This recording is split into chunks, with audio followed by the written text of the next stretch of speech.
What's going on, everyone? So this is just a post-match player ratings and match analysis from last night's game, Manchester United versus Astana.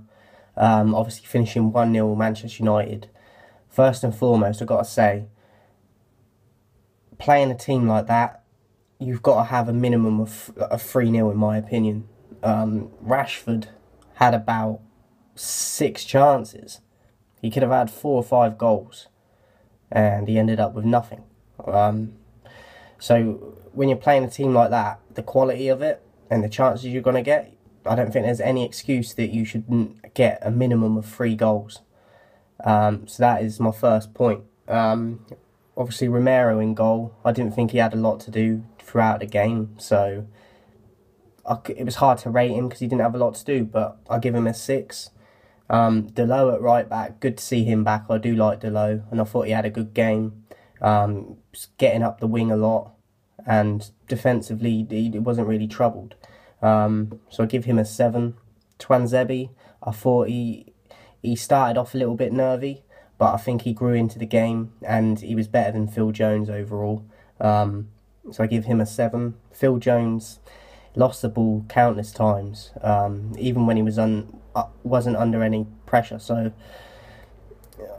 Jones just isn't good enough for me. I give him a 4.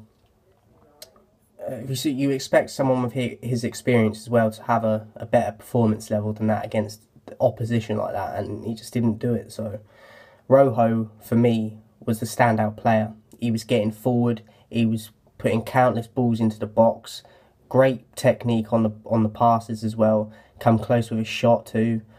He was just very positive going forward. I gave him an 8. Fred, I thought he was decent. Obviously hit the crossbar, and I thought he did well in the midfield. He was busy, and I thought he had a good game. So he wasn't exceptional, but he had good energy about him. Good little passing, and so I gave him a 7. Nemanja Matic, he's a donkey. Like, he's so slow. I didn't see him impact the game at all. He gave the ball away a few times as well, as I remember. Just nothing, no penetration, no intensity. And he was captain, which is just... I gave him a 3. Greenwood, obviously the goal scorer. I thought he had a pretty quiet game. But the goal he scored was quality. Great technique. And the composure as well to finish how he did.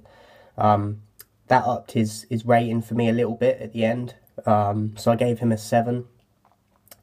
Angel Gomez, obviously been a lot of talk that he should be starting games or giving more opportunity. I thought he looked quite lively, but I didn't think he impacted the game too much. Obviously they're very young, and certain players are going to take longer to get into their stride and their confidence and their experience. So I gave him a 6. I didn't think he was rubbish, but I felt like he could have had a better game than he did. Rashford, like, he's lucky he's even getting a rating. I think he was that bad. Like, the only reason I gave him a rating of any number was because he was in position to get them chances. But you expect that for someone that's supposed to be your striker.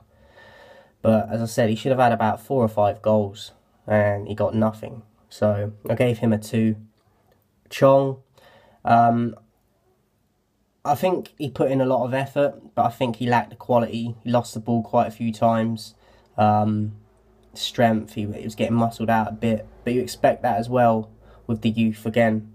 But his attitude was right and his approach was right, I thought. So I gave him a 4. For the subs, Mata, I thought he came on, didn't really do a lot. Didn't have a great deal of time either, so I gave him a 4. And Lingard, I actually thought he did alright when he came on, had a good shot, very unlucky with the keeper just getting enough on it to tip it onto the post. So I thought he did alright, so I gave Lingard a 6. So overall, Rojo was my man of the match. And yeah, but against a team like this, you've got to be getting at a minimum of 3-0, so that was a disappointing thing for me. But 3 points is 3 points, and it's good experience for the youth. Hopefully next time they'll get more goals, and hopefully Ollie sticks with this rotational squad in the Europa League. Let me know your thoughts in the comments, guys, and I'll see you soon.